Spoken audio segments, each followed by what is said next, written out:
जी तो अस्सलामुअलैकुम। इस टॉपिक में हम लोग फर्स्ट सेकंड और थर्ड इक्वेशन ऑफ मोशन को ड्राइव करेंगे और उसे समझने की भी कोशिश करेंगे। चैप्टर नंबर 3 है और इसका लास्ट टॉपिक है ये। इसके बाद ये अपने अख्ताम को पहुंचेगा चैप्टर। तो चलिए चलते हैं फर्स्ट इक्वेशन ऑफ मोशन की तरफ और उसको डिराइव करने की कोशिश करते हैं, फिर सेकंड और फिर थर्ड इसी तरह। हाँ तो ये स्टार्ट करते हैं फर्स्ट इक्वेशन ऑफ मोशन से। फर्स्ट इक्वेशन है और इसकी हम लोग डेरिवेशन से स्टार्ट करते हैं। डेरिवेशन स्टार्ट करने से पहले ये ऊपर कुछ मंजन है, ये लिखना लाजमी होता है सिंध बोर्ड, क्योंकि सिंध बोर्ड है, सिंध बोर्ड में लिखने के नंबर हैं सारे, कॉन्सेप्ट के तो नंबर होते नहीं हैं। तो ये कुछ ऊपर है, ये वैसे भी ये मुफीद है, ये इसको समझ लेते हैं। कंसिडर करो कि एक बॉडी है वो मूव कर रही है इनिशियल वेलोसिटी के साथ। एक कार है वो मूव कर रही है और उसकी कुछ इनिशियल वेलोसिटी है। जैसे पहले हमने पिछले लेक्चर में बात की थी कि 10 मीटर पर सेकंड की वो स्पीड के साथ मूव कर रही है कार एक। कुछ टाइम के बाद, कुछ टाइम गुजरने के बाद, जैसे कि 5 सेकंड गुजरने के बाद उसकी जो वेलोसिटी है वो चेंज हो गई। After some time T its velocity changes to V F.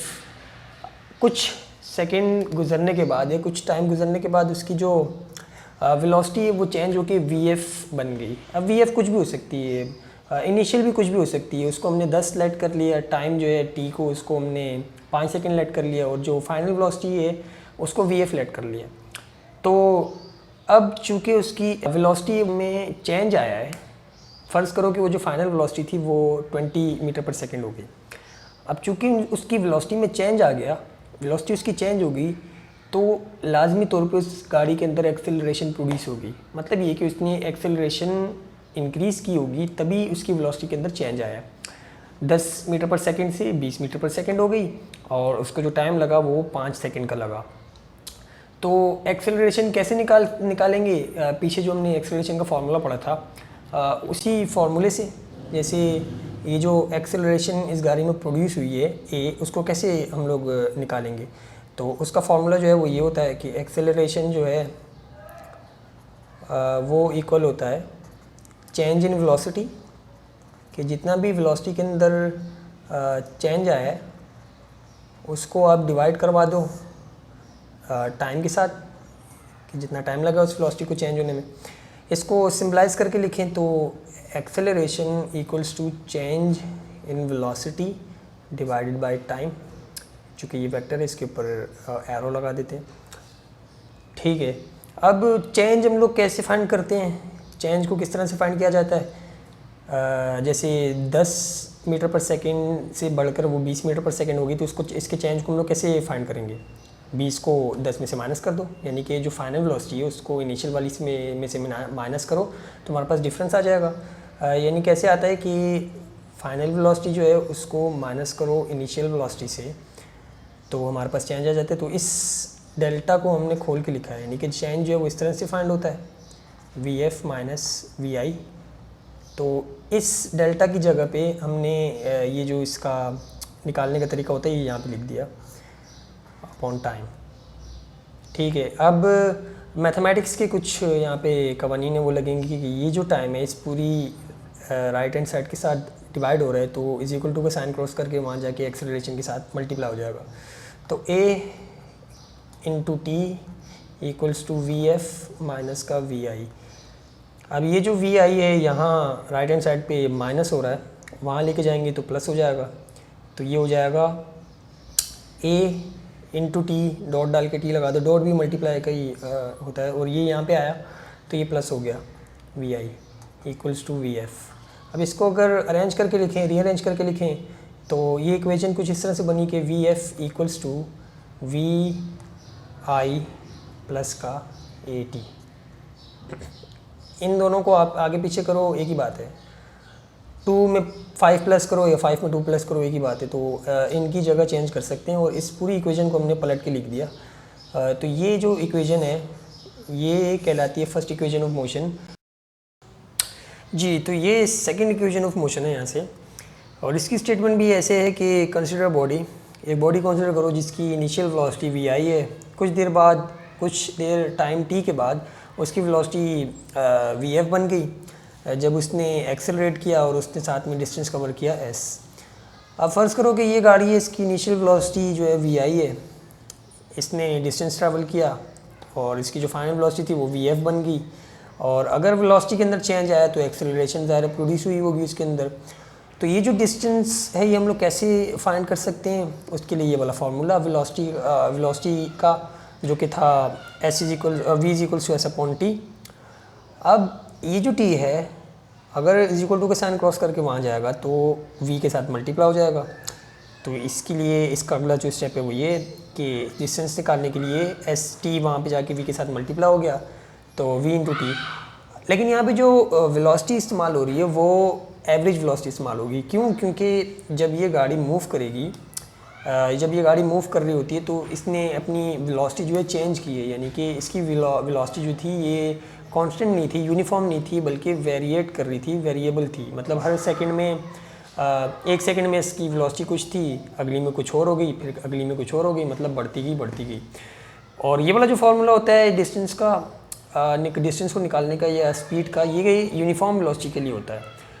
तो अब चूँकि हमारे पास जो वेलोसिटी है वो वेरिएबल है और जो हम डिस्टेंस निकालने का फार्मूला यूज़ कर रहे हैं वो जो है यूनिफॉर्म वेलोसिटी के लिए, तो हमें वेरिएबल वेलोसिटी को यूनिफॉर्म वेलोसिटी में कन्वर्ट करना पड़ेगा।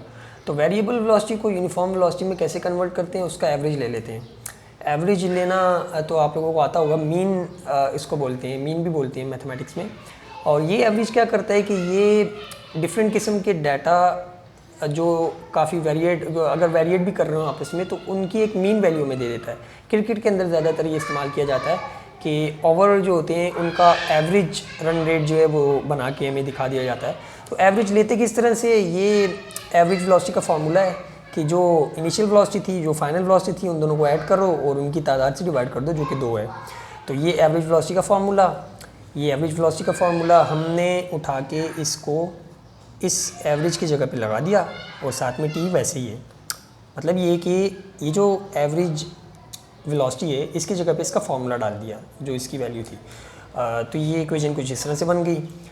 अब क्या किया कि ये जो वी एफ था यहाँ पे, ये वाला जो वी एफ है, इसका फार्मूला जो है हमने पीछे निकाला था जो कि फर्स्ट इक्वेशन ऑफ मोशन थी। ये रही first equation of motion, V F equals to V I plus A T, जो कि अभी हमने पहले ड्राइव किए।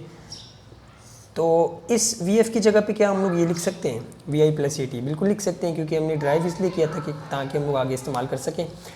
तो वी आई तो अपनी जगह पे, प्लस का साइन भी अपनी जगह पे, ये वी एफ जो है इसकी जगह पे हमने जो है इसका फार्मूला डाल दिया जो कि V I plus A T था ब्रैकेट के अंदर, और ब्रैकेट क्लोज, बाकी सब चीज़ें अपनी जगह पे वैसे ही। अब ब्रैकेट हटेंगी तो ये जो साइन है प्लस का ये अंदर मल्टीप्लाई होगा और प्लस के साइन से कुछ भी नहीं होता, मतलब कोई फ़र्क नहीं पड़ता अंदर जितनी भी टर्म्स हो, क्योंकि प्लस जो है प्लस के साथ मल्टीप्लाई होने में भी वही प्लस ही आता है और माइनस के साथ मल्टीप्लाई होने में भी वही माइनस आता है। तो अंदर दोनों चीज़ें प्लस थी तो ये ब्रैकेट हमने हटाया तो जो नीचे इक्वेशन बन गई वो इस तरह की बन गई कि V I plus A T upon 2 और साथ में मल्टीप्लाई हो रहा है टी। अब ये वी आई और ये वी आई जो है ये सेम है आपस में, मतलब ऐड हो सकते हैं, तो इनको हम ऐड कर देंगे और ऐड होने के बाद ये जो है बन जाएंगे 2vi, s equals to 2vi plus A T और अपॉन में 2 और t बिल्कुल वैसे ही। अब ये जो t है ये ऊपर मल्टीप्लाई हो रहा है न्यूमरेटर में और अंदर जो है वो 2 टर्म्स है तो दोनों टर्म के साथ बारी बारी मल्टीप्लाई होगा मैथमेटिक्स से ही। तो t जब अंदर मल्टीप्लाई होगा तो 2vi साथ में t प्लस a और t यहाँ पे पहले से था और ये वाला t इसके साथ मल्टीप्लाई हुआ तो इनकी पावर्स ऐड होंगी, चूँकि बेस सेम है तो पावर्स ऐड हो गई तो ए टी स्क्वायर बन गया। तो इक्वेशन कुछ इस तरह से बन गई कि S equals to 2vi plus A T का स्क्वायर और अपॉन में 2। अब ये जो 2 है ये एलसीएम है, मतलब ये है कि ये अगर आपसे पूछा जाए कि ये 2 इससे डिवाइड हो रहा है या इससे डिवाइड हो रहा है, ऊपर 2 टर्म्स है ना, तो जवाब ये होगा कि ये जो 2 है ये दोनों से डिवाइड हो रहा है। दोनों से डिवाइड हो रहा है तो बारी बारी दोनों के नीचे हम लोग लिख सकते हैं। तो हमने एलसीएम ब्रेक किया यहाँ पे, 2 इस वाली टर्म के नीचे भी आ गया और 2 इस वाली टर्म के नीचे भी आ गया। अब 2 जब इन दोनों के नीचे आया तो ये ऊपर और नीचे न्यूमरेटर और डिनोमिनेटर में 2 हैं, ये आपस में कट गए और कटने के बाद जो है नीचे सिर्फ बचा वी आई टी साथ में प्लस और ए टी स्क्वायर वैसे ही और अपॉन में 2। अब इसको वापसी से रीअरेंज करके लिख दें तो s equals to V I T plus ये डिवाइड में 2 है ना तो इसको 1/2 भी लिख सकते हैं। 1/2 भी जो है वो क्या बोलते हैं, मतलब ये दोनों चीज़ें सेम है, इसको इस तरह से लिख सकते हैं। तो फाइनल जो इक्वेशन बनी हमारे पास वो वी आई टी प्लस का हाफ का A T A plus half का ए टी स्क्वायर बना, जो कि सेकेंड इक्वेशन ऑफ मोशन है और आगे न्यूमेरिकल्स में काफ़ी काम भी आने वाली है। जी, तो अब चलते हैं अपनी थर्ड इक्वेशन ऑफ मोशन की तरफ, जो कि इस टॉपिक का, इस चैप्टर का लास्ट टॉपिक है। तो इसके लिए स्टेटमेंट ये है कि कंसीडर करो कि एक बॉडी, वही स्टेटमेंट है कि कंसीडर करो एक बॉडी है, वो इनिशियल वेलोसिटी के साथ मूव कर रही थी और कुछ टाइम टी के बाद उसकी वेलोसिटी जो है वो चेंज होकर वी एफ बन गई जब उसने एक्सेलरेशन की और कुछ डिस्टेंस ट्रैवल किया जो कि एस था। तो इसमें भी ये बॉडी है, फॉर एग्जांपल इसकी वेलोसिटी वी आई थी, चेंज होकर वी एफ हो गई, एक्सेलरेशन भी प्रोड्यूस हुई और डिस्टेंस एस कवर किया। तो ये जो डिस्टेंस है ये निकालने के लिए हम लोग अगर वही वाला फार्मूला यूज़ करें स्पीड का, तो स्पीड का फार्मूला है v is equals to S upon T. T यहाँ पे आके मल्टीप्लाई हो गया v के साथ, तो ये कुछ इस तरह से बन गई कि s equals to V average multiply by T. V average क्यों लगाया, क्योंकि ये जो पूरी हमारी मोशन थी इसमें जो वेलोसिटी वो वेरिएबल थी और इसको हमें यूनिफॉर्म करना था। तो यूनिफॉर्म करने के लिए एवरेज वेलोसिटी जो वो इस्तेमाल की हमने। एवरेज वेलोसिटी का फार्मूला पीछे भी हमने पढ़ लिया, जो कि ये था एवरेज वेलोसिटी का we I plus V F upon में 2। और अब साथ में क्या करते हैं कि ये जो टी है इसका फार्मूला बनाते हैं, और इसका फार्मूला कैसे बनाते हैं, कैसे निकलेगा। ये जो ए है वी ए एक्सेलरेशन, इसका फार्मूला तो हमने पीछे पढ़ लिया। एक्सेलरेशन का फार्मूला क्या होता है, वी एफ माइनस का वी आई यानी कि चेंज इन वेलोसिटी और डिवाइड बाय टाइम। अब ये जो टी है अगर ये साइन इज इक्वल टू का क्रॉस करके वहाँ जाए तो ए के साथ मल्टीप्लाई होगा यानी कि ए इंटू टी। अब ये जो ए है इसको हम अगर इधर ले आए, सिर्फ टी की वैल्यू हमें चाहिए ना, तो ए को इज इक्वल टू की तरफ लेके आए तो ये मल्टीप्लाई हो रहा है इसके साथ, यहाँ आके डिवाइड हो जाएगा। बस कुछ भी नहीं किया, इन दोनों की प्लेसमेंट चेंज की, ये इसकी जगह पे आ गया, ये इसकी जगह पे आ गया। तो टाइम का जो फार्मूला बन गया वो बन गया V F minus we I upon में ए। अब ये दो जो फार्मूले हैं ये अगर हम इन दो जगहों पे डाल दें, इन दोनों के फार्मूले, मतलब वी एवरेज वेलोसिटी इसके बराबर है, टी इसके बराबर है, तो ये दोनों चीज़ें इनकी जगह पे डालें तो वो इस तरह से बन जाएंगी, यूँ बन जाएंगी, जो कि है s equals to we f plus v I upon 2 multiply by v F minus we I upon a. अच्छा, अब आगे जो है एस इक्वल्स टू मल्टीप्लाई करवा देते हैं, न्यूमिनेटर के साथ मल्टीप्लाई होगा, डिनोमिनेटर के साथ मल्टीप्लाई होगा। तो ऊपर जो है हमने वैसी ब्रैकेट में फ़िलहाल छोड़ दिया क्योंकि इस पर फार्मूला लग रहा है, और नीचे जो है ये 2a के साथ मल्टीप्लाई होकर 2a बन गया। ये ऊपर जो है ये फार्मूला बन रहा है a plus B A minus B equals to A square minus B square का, जो कि मैथमेटिक्स का एक फार्मूला है। मैट्रिक क्लास के अंदर ही आप पढ़ेंगे आगे। इसके साथ ये कैसे मैच कर रहा है कि ये फार्मूला ये कहता है कि आपके पास ये जो दो चीज़ें हैं ये इस ब्रैकेट में भी सेम हो, इस ब्रैकेट में भी सेम हो, लेकिन इनके अंदर जो डिफरेंस है वो सिर्फ प्लस माइनस का हो। तो यहाँ पे देखो कि ये वी एफ प्लस वी आई, यहाँ पर भी वी एफ और साथ में वी आई है, और मतलब दोनों चीज़ें यहाँ ये वाली भी सेम है, ये वाली भी सेम है, और प्लस माइनस का डिफरेंस है। तो मतलब ये है कि ये वाला फार्मूला इसके ऊपर एप्लीकेबल है। और ये वाला फार्मूला क्या बता रहा है कि अगर आपके पास ऐसी कंडीशन हो तो आप उसको चेंज करके इस तरह से लिख सकते हो, यानी कि जो भी पहली वाली चीज़ है ए की जगह पे आया हुआ है उसका स्क्वायर माइनस जो बी की जगह पे आया हुआ है उसका स्क्वायर। तो यहाँ पे हमारे पास जो ए की जगह पे आया हुआ है वो वी एफ है और बी की जगह पे जो आया हुआ है वो वी आई है। तो हम फार्मूले के तहत इसको कैसे लिख सकते हैं कि वी एफ का स्क्वायर यानी ए का स्क्वायर है ना, तो ए हमारे पास वी एफ है, वी एफ का स्क्वायर माइनस माइनस लगाया, बी की जगह पे वी आई है, वी आई का बी का स्क्वायर करना होता है, तो हमारे पास जो बी है वी आई उसका स्क्वायर करके लिख दिया। तो जो फार्मूला बना वो बना S equals to we F का स्क्वायर माइनस का वी आई का स्क्वायर, और अपॉन में 2a जो है वो एज इट इज़ है। अब ये जो 2a है इसको अगर वहाँ लेके जाएँ, इक्वल टू का साइन क्रॉस करवा के दूसरी तरफ लेके जाएँ तो ये बन जाएगा 2as equals to we F square minus का वी आई स्क्वायर, जो कि है हमारी थर्ड इक्वेशन ऑफ मोशन। और इसी के साथ हमारा टॉपिक आज का ख़त्म हुआ। जी, तो ये था चैप्टर नंबर 3 जिसमें कुछ चीज़ें हमने डिस्कस की। 3 टॉपिक्स जो हैं पिछले इसके हमने ये इसको मिला के पिछले 3 हो गए टॉपिक्स, जिसके अंदर हमने इस चैप्टर को ख़त्म करने की कोशिश की और थोड़ा सा समझने की कोशिश की। तो ये चैप्टर अपने अख्ताम को पहुंचा। तो मिलते हैं अब नेक्स्ट चैप्टर में जो कि चैप्टर नंबर 4 है, मोशन एंड फोर्स।